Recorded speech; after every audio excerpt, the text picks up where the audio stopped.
Olá, boa noite a todos e a todas. Meu nome é Roberto, sou trabalhador do Centro de Estudos Espíritas Allan Kardec, aqui da pequena, porém simpaticíssima cidade de Olambra, na região campineira, interior paulista. Então, como de hábito, e fazemos sempre essas observações, nós preparamos também o momento através da leitura de uma página dessas mensagens que, sobretudo, nos esclarece. E essa que eu tenho em mãos é do livro Ceifa de Luz, que veio pela via mediúnica do nosso querido, saudosa memória, Chico Xavier, e pelo Espírito Emmanuel, querido benfeitor.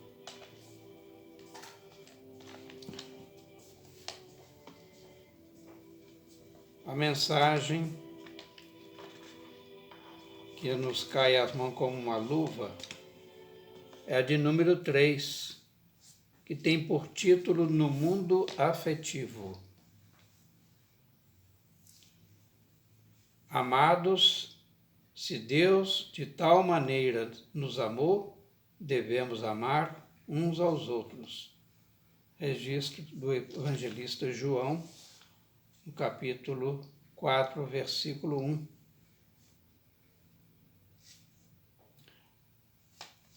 Reprovamos a violência e clamamos contra a violência. No entanto, na vida de relação, muito raramente nos acomodamos sem ela, quando se trate de nossos caprichos. Muito comum, principalmente, quando amamos alguém, exigirmos que esse alguém se nos condicione ao modo de ser. Se os entes queridos não nos compartilham gostos e opiniões, eis-nos irritadiços ou estomagados, reclamando contra a vida. Todavia, a paz da alma requisita compreensão, e a compreensão conhece que cada um de nós tem a sua própria área de interesse e de ideais. A natureza é um instrumento, um imenso mostruário dos recursos polifórmicos com que a sabedoria divina plasmou a criação. Amparemo-nos para que em nosso setor de ação pessoal venhamos a ser nós mesmos. Respeitemo-nos mutuamente e ajudemo-nos a ser um para os outros o que o Supremo Senhor espera que nós sejamos. Uma bênção. Eu digo que foi muito apropriado, porque neste momento nós vivemos tempos atípicos em que nós nos postamos diante das reais necessidades que são o enlace afetivo entre os seres e que naturalmente nesse processo do exercício da afetividade, na comunhão familiar, nós estaremos certamente deparando com as nossas próprias necessidades de transformação. Então, que neste momento, queridos irmãos, queridas irmãs, gratos a Deus pela bênção da vida, pela oportunidade do serviço e, sobretudo, pelos recursos que carreamos para que possamos trabalhar de maneira atenta, mas, sobretudo, sem queixumes, porquanto se a cada um será dado segundo as suas obras, não menos verdadeiro é que não poderemos terceirizar a colheita. Então, que neste momento em que nós estamos aqui para apreciar, sobretudo, nos apropriar dos conhecimentos que vertem das esferas superiores a nosso favor, que nós estejamos atentos e, sobretudo, dedicados ao mistério, que é um labor sagrado e, portanto, digno de ampliarmos os nossos horizontes no processo de transferência e assimilação de conhecimentos espirituais. Que assim seja. Então, aqui estamos mais uma vez agradecidos pela presença. Temos aqui alguns registros. A Sueli, Eudócia, Silvina, seja bem-vinda, Silvina, Daniele Pola, mais uma vez, Fátima, Luiz Alves, maravilha, Fátima, e a Verônica Martins. Isto aqui pelo Facebook.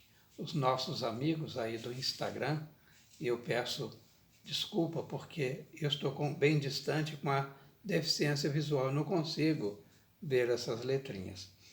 Então, mas vocês estarão sempre em nossos corações e entrelaçando laços, afetos, né?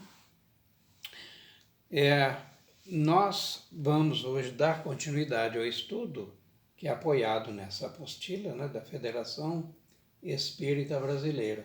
É o ESD, Estudo Sistematizado da Doutrina Espírita, Programa Fundamental, Tomo 1. E, apesar de que nós não estamos com pessoas que possamos dizer que pela primeira vez, salvo a Verônica, né? Boa noite, não nos lembramos de vocês, tá?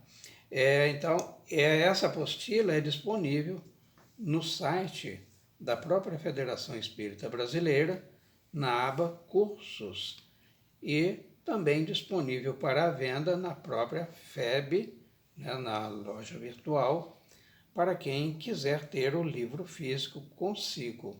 Eu acho muito interessante porque eu, pelo menos, tenho esse primor pelo livro físico, né? E nós estamos, neste momento, abordando os conteúdos do módulo 6, que tem por título a reencarnação. E nós vimos a semana passada, no roteiro 1 deste módulo, os fundamentos e finalidades da reencarnação. Os fundamentos que são os pressupostos da justiça divina e finalidade que é a evolução. Deus quer que evoluamos para que sejamos seus co-criadores, como muitos espíritos benfeitores de elevada hierarquia, relativamente a nós, entre os quais nosso querido Mestre Jesus, que aqui dignificou a sua passagem, nos legando esse presente maravilhoso que é o seu Evangelho de luz, Evangelho de amor. Hoje, no roteiro 2, nós vamos ver ou reunirmos o que podemos amealhar de provas da reencarnação.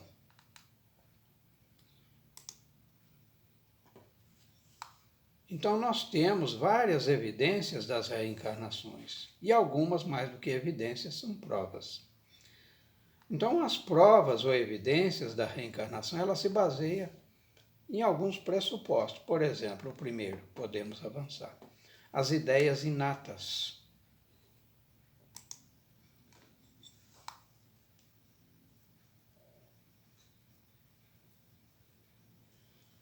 Então, as ideias inatas. Lá na Gênesis, no capítulo 1, no item 38, como sabemos, o livro A Gênese é o 5º livro da codificação. Mas lá, então, nesse item, assim Kardec se pronuncia.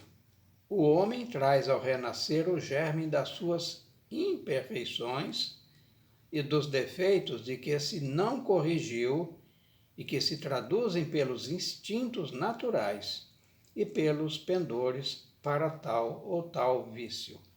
Então, aqui é como fazendo uma panorâmica sobre esse imenso caleidoscópio que são a natureza humana, as suas características fisionômicas, os seus caracteres morais, as suas viciações.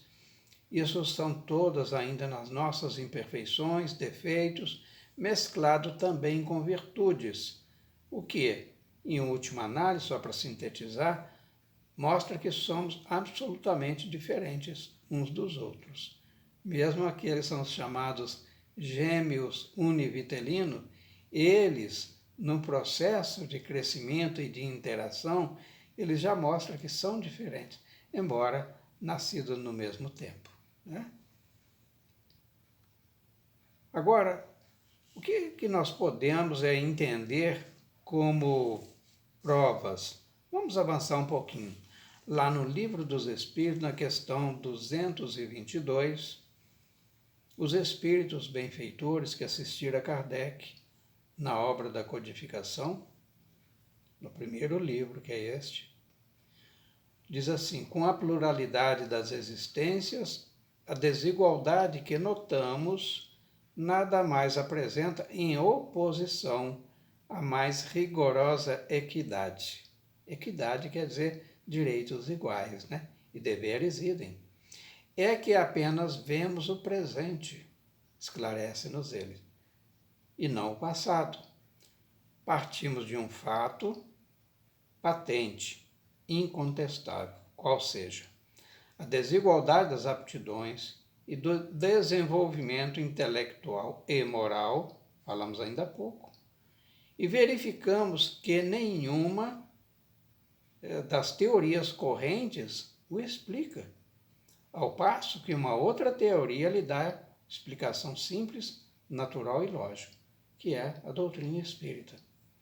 Então será racional preferir-se as que não explicam àquela que explica. É verdade que no estágio evolutivo em que nos encontramos, ainda há muito por descobrir, entre aspas, se descobrir, na verdade, é conhecer. Entretanto, e é necessário que isso fique bem claro, que o Espiritismo, ele levanta uma ponta do véu, ou seja, não é a ciência toda, não é todo o saber, não é todo o conhecimento que um dia lograremos alcançar.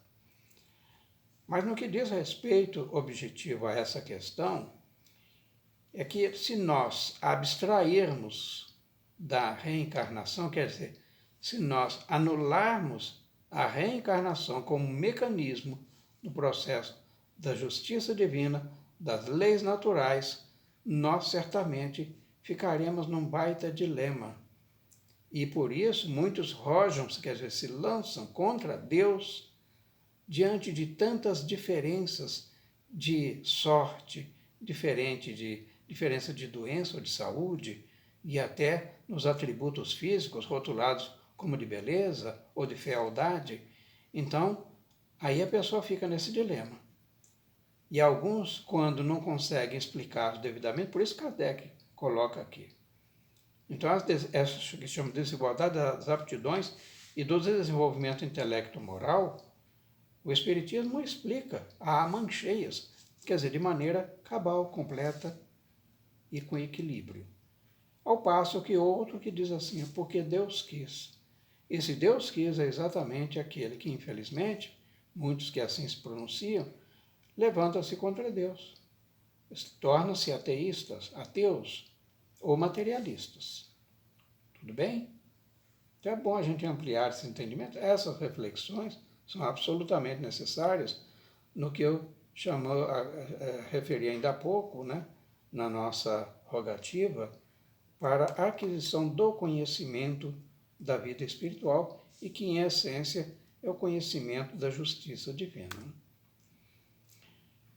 E ainda temos nas chamadas lembranças de existências pretéritas. Mas como é que ocorrem essas lembranças? Alguém diz assim, eu não me lembro do meu passado. Então, o Espiritismo é uma farsa. Porém, temos que convir que nós não suportaríamos duas realidades. Vamos por parte. Somos seres psicológicos, seres emocionais, e temos uns limites ainda, por ora, bastante estreito.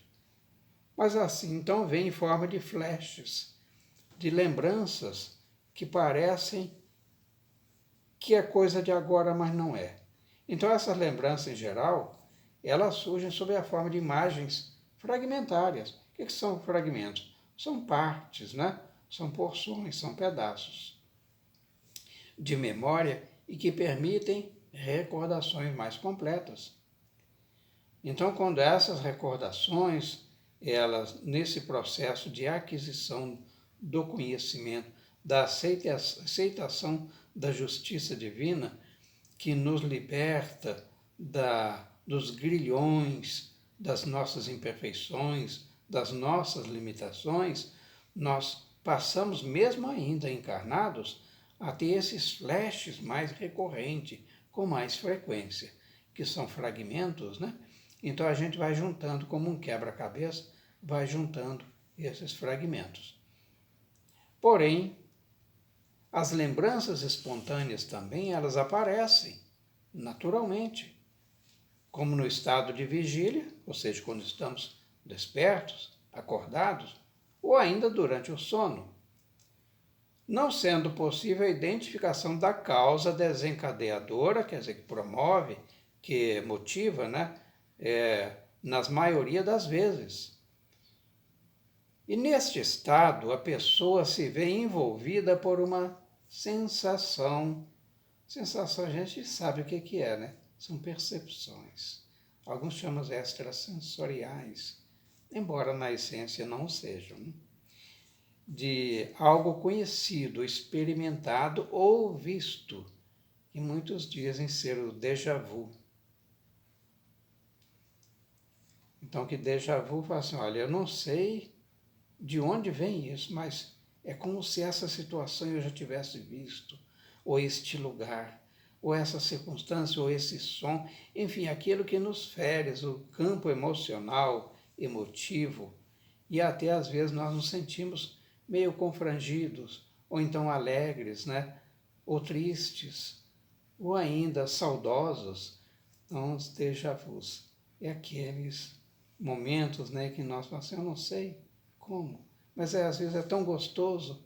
Outros dizem, mas olha, e nós então que já temos conhecimento desta realidade espírita, fica muito mais fácil entendermos e decifrarmos estas informações, essas percepções, né? Agora, nós tivemos aqui no Brasil um excelente, grande mesmo, considerado na sua área um dos maiores do mundo, na pesquisa psicobiofísica, que foi o Hernani Guimarães Andrade, o professor Guimarães, né, o Hernani, de saudosa memória. Ele recorda que alguns tipos específicos de lembranças pretéritas são os casos espontâneos, né, de lembranças reencarnatórias, manifestados sobretudo por crianças e adultos, e não são tão raros como pode-se pensar. Naturalmente, ele elegeu um universo de pesquisa, ele catalogou casos que fugia, digamos assim, ao corriqueiro e catalogou-os, né, rotulou, e ele não se limitou a faixas etárias, embora separadamente, em pacotes, né, de pesquisa, ele tivesse feito. E depois viu que não era raro, como ele afirma nesse livro Reencarnação no Brasil. É um livro de 1988, mas está disponível para venda em livrarias espíritas e até num tempo, às vezes algumas esotéricas, né? E na estante de espiritualismo, às vezes se vê também. E de ciências, às vezes você vai então pesquisar um livro lá de ciência, uma área da medicina, da área médica, aliás, da ciência médica, e vê lá psicanálise. Às vezes você vai encontrar lá esse livro do professor Hernani Guimarães. E ele ainda acrescenta que apenas cerca de 5% podem ser considerados suficientemente fortes e representando evidências seguras, em apoio à tese da reencarnação.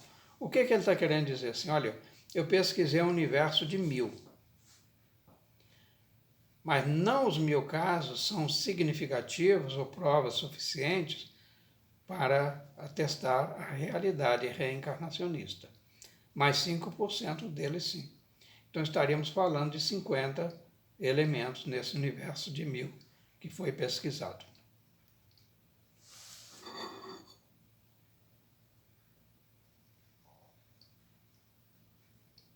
Agora, nós temos também, no nosso campo psíquico, outros recursos de que se valem os espíritos para nos favorecer, quando apropriado, quando necessário.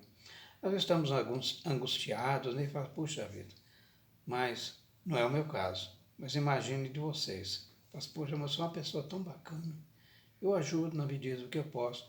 E às vezes os espíritos que nos são simpáticos, aqueles nossos mentores, ele movimenta, vamos brincar assim, eles mexem os pauzinhos e nos favorecem com essas recordações. Então, nem sempre as lembranças espontâneas não são cercadas de detalhes. Sobretudo quando o espírito recorda experiências desagradáveis,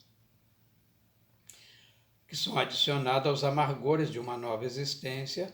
A lembrança, muitas vezes aflitiva e humilhante do passado, poderia turbá-lo e lhe criar embaraço. Eu estou um pouquinho truncado aqui, vou favorecer então o entendimento. Então, muitas vezes, as experiências amargas que lá atrás todos nós vivemos, né, no nosso processo evolutivo, hoje estamos melhores. Eu brinco assim, olha, hoje nós estamos melhores do que ontem, mas estamos piores do que amanhã, porque a lei é de evolução. Lembra que falamos lá atrás? A lei é de progresso. Então podemos até estacionar, mas não é por muito tempo não que a gente enjoa, né? Ver todo mundo, nossos entes queridos, afetos, amigos, né, que estão prosperando, a gente, caramba, eu tenho que apertar o passo, então a gente evolui também. Mas então, quando essas recordações e vem aquelas sensações de tristezas, às vezes são ainda reflexos das nossas experiências infelizes lá de trás. Então, essas lembranças ocorrem, ou podem ocorrer, né, por indução de espíritos desencarnados, ou às vezes até encarnados, né, quando se aproxima de alguém, e esse alguém, às vezes de maneira sutil, nos provoca uma abordagem sobre uma experiência triste que ele tenha vivenciado ali. Então, isso aí nos identifica com ele. Eu acho que eu vivi uma coisa assim. De vez em quando eu sinto isso também. Então, são os espíritos, lembrando, encarnados ou desencarnados, que podem nos induzir a essas recordações. Agora, lá na Revista Espírita, de 1865, eu não vi o mês, né? Mas Kardec lá registra que somente depois da morte é que o espírito recobra a lembrança de seu passado. Ou seja, nós vivemos, temos, né, esses flashes, essas recordações, esses fragmentos, né, ou pacotes, né? Mas quando o espírito desencarna, ele recobra a lembrança de seu passado. Lembrando que o próprio Emmanuel esclarece ao Chico, e passa para nós, é claro, que o Chico era, como ele bem dizia, eu sou apenas o carteiro, né? Então nós somos destinatários dessas mensagens. E ele nos esclarece dizendo que, a depender do grau evolutivo do espírito, nem no estado de errático, ou seja, na erraticidade, desencarnado, ele recobra todo o seu passado. Parte ainda lhe é interdito.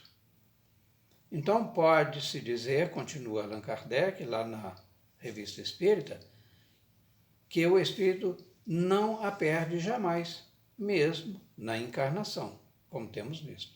Porquanto durante o sono, isso que ainda não tinha falado, né?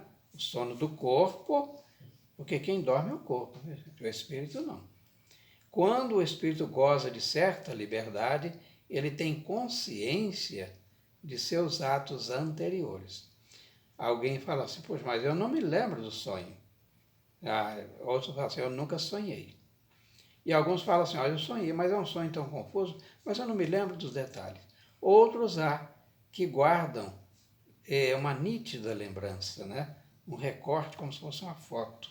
E até descreve os detalhes das experiências das pessoas com que eles estiveram e também o que lhes foi relatado, dado a visitar, a conhecer. Porque dependendo da lucidez que nós guardemos, nós estamos frequentemente aprendendo mais também no outro plano. Né? Mas às vezes durmo muito, 10 horas, não tem problema. Do outro lado, você trabalha, você aprende, você estuda, você ensina até durante 10 horas. Né? Então, a vida ela pulsa em todas as dimensões do universo. O fato de estarmos simbolicamente, né, agrilhoado, preso a um corpo físico, não nos impede de vivermos a vida espiritual através disso que nós, lá no livro dos médiuns, Kardec irá tratar muito bem, e também no livro dos Espíritos, né, lá pelas questões 630 em diante. É sobre esse processo de emancipação relativa da alma. É uma emancipação, né? Às vezes fala assim, olha, você é relativamente capaz. Ou então você completa determinada idade, agora você é absolutamente capaz. Então nós estamos aí nesse limbo, né? Relativamente. Então, essa relatividade guarda naturalmente uma relação direta com os valores espirituais que nós adquirimos no nosso dia a dia, né? Quando falamos da bondade, da caridade, da distribuição igualitária, da justiça, né? Nós estamos abordando questões sociais e sem um viés de paixão, mas apenas para trazermos a justiça divina ao nosso recurso. Né?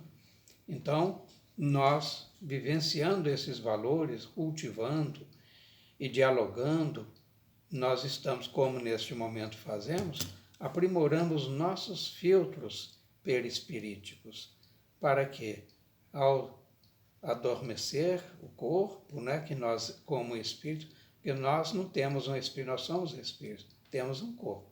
Temos, pelo menos por empréstimo, que é a graça divina nós temos. Então, e quando então adormece o corpo, nós vamos interagir com os nossos amores, quando possível, né? Que é mérito também, viu, gente?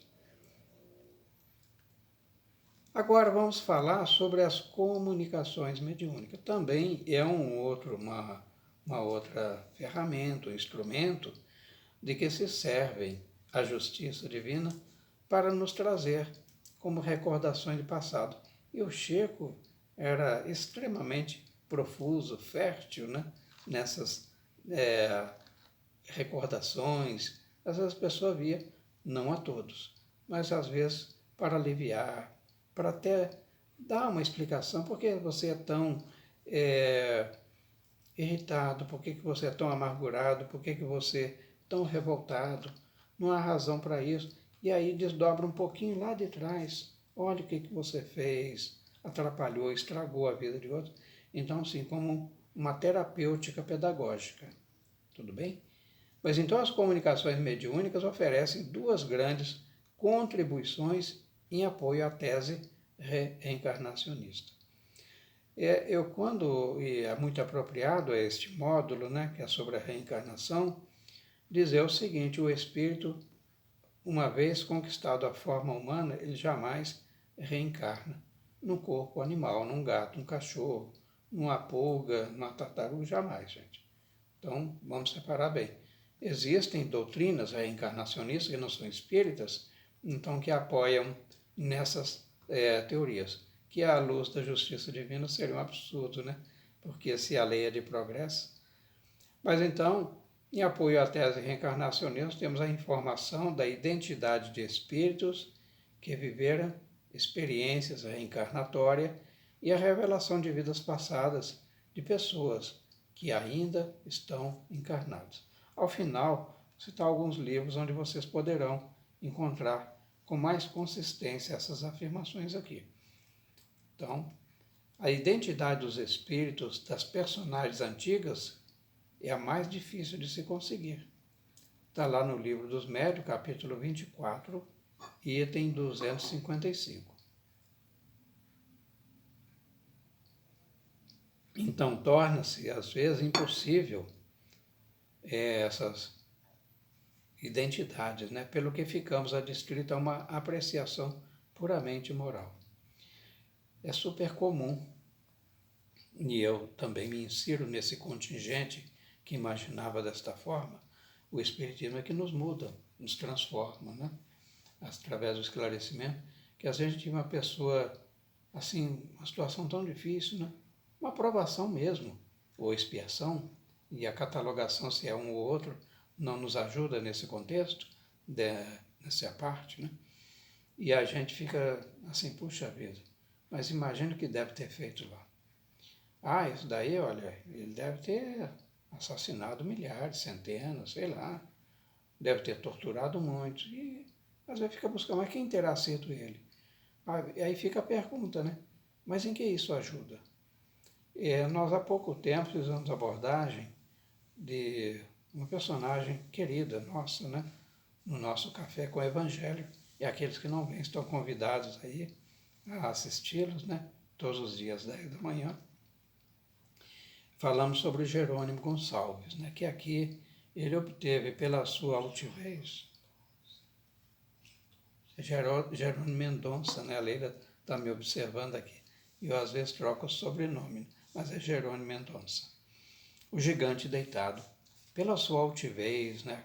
Aquele humor, aquela estatura moral que ele mostrou para nós. E perguntaram a Divaldo quem ele teria sido lá atrás. E falou, olha, isso é irrelevante. O que importa é que ele saiu-se muito bem na aprovação atual. E eu aí faço minhas palavras do Divaldo. Realmente. Então, nós ficamos com esse recorte. Vejam, por favor, o Livro dos Médiuns, lá no capítulo 24. Eu grifei somente esse item, que é o 255, mas vocês podem ver os demais lá nesse capítulo 24. Agora, também ainda no Livro dos Médiuns, já lá no item 290, eles fazem uma pergunta, né, Kardec? Podem os espíritos dar-nos a conhecer as nossas existências passadas?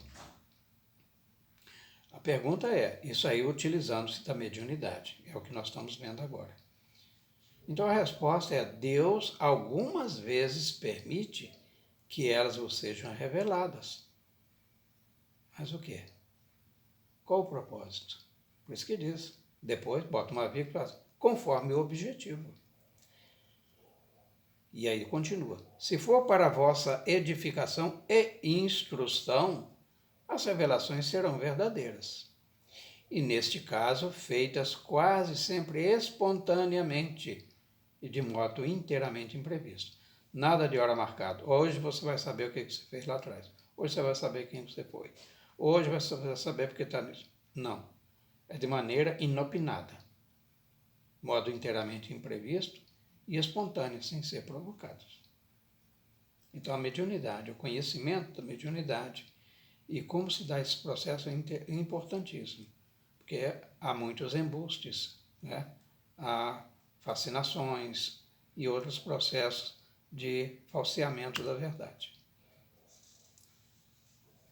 Agora, na apostila fala, isso aqui eu vou citar rapidamente, porque não tem muito conteúdo em termos de equipamentos, né, onde tenha sido feito esse registro. O Hernando Guimarães Andrade, no livro referido, ele aborda em mais profundidade esse tema, que é o chamado fenômeno de transcomunicação.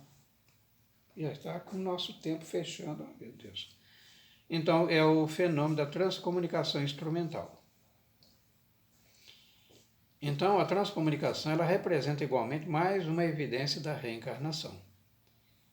E aí deve ser dispensado aos fenômenos de transcomunicação os mesmos cuidados indicados para análise e divulgação das mensagens mediúnicas. Então, cuidado. Se é falso, se é verdadeiro, vai por aí, mesmo critério. Então, os espíritos podem se comunicar por diversas maneiras, por meio de gravadores. Isso é a época do Hernando Guimarães Andrade, está lá no livro dele, de 1997, né? A transcomunicação através dos tempos. O professor Hernando Guimarães escreveu muito, esse é mais um deles, né? Então diz, por meio de gravadores de fitas magnéticas, hoje nem existe mais, né? Ou se existe aí, deve estar bem guardadinho. Ou por telefônica, secretária eletrônica, ainda por computador. E também por via mediúnica, talvez até por celular, que é o mais usado hoje, né? Então fica aí a citação do nosso querido professor Guimarães Andrade. Agora temos também os EQM, são as experiências de quase morte, né, que é o estado de morte clínica ou morte aparente, experimentado durante alguns momentos, após os quais a pessoa retorna à vida do corpo físico. Aí nós vamos citar algumas obras que são a título de sugestão, mas bem elucidativas desse fenômeno ou experiência de quase morte. E aí nós temos a Reencarnação, que é lá do Gabriel Delany, né? Reencarnação do Brasil, já citado, Hernando Guimarães Andrade, esse da editora Clarim. E ainda 20 casos sugestivos de reencarnação do professor Ian Stevenson, da Universidade da Virgínia. Tão ricos, são uma equipe de mais de 50 pesquisadores e super preparados, né? Deixou esse legado também. Já tem essa tradução em português, né? Então tem a vida pretérita e futura do Ramendra Nath Banerjee, que também foi um grande colaborador e enriquecedor muito. Nesse livro, A Vida Pretérita e Futura, esse foi um hindu, né? Um grande hindu, seria aqui um grande médium, né? Lá ele chama de profeta, né? Coisa do tipo. Ainda também muitos casos, muitos mestres, né? No original Man Life, Man Masters, de Brian Weiss. Então nós temos essa pleide e vocês que quiserem poderão compulsar esses livros nas melhores bibliotecas. O Ramendra, ele esteve no encontro em 1970 com o nosso querido Chico, né? De quem tanto falamos. Então, na visão desse mestre hindu, o Ramendra, o Chico, para ele sintetizou assim, uma grande alma, um ser iluminado, referindo-se ao Chico. Então, nós encerramos aqui. Agora, na apostila, nós temos aí um anexo mais ampliado sobre provas da reencarnação, que está também de maneira sinótica, né? Até uma síntese deste roteiro que nós vimos hoje. Então aqui eu vou aproveitando para registrar meus agradecimentos e ver as presenças, né, que nós temos aqui, que nos enriquecem bastante. Então, uma boa noite para vocês, Daniele, Jacirene, Verônica, Fátima, Daniela Pola, Silvina Nunes, Sueli, Eudócia. Então, para vocês, nosso muito obrigado e a certeza de um encontro breve para a próxima semana, nesse mesmo horário, se Deus quiser. E agora, como de hábito, a Leila vai assumir até o final com vocês, onde faremos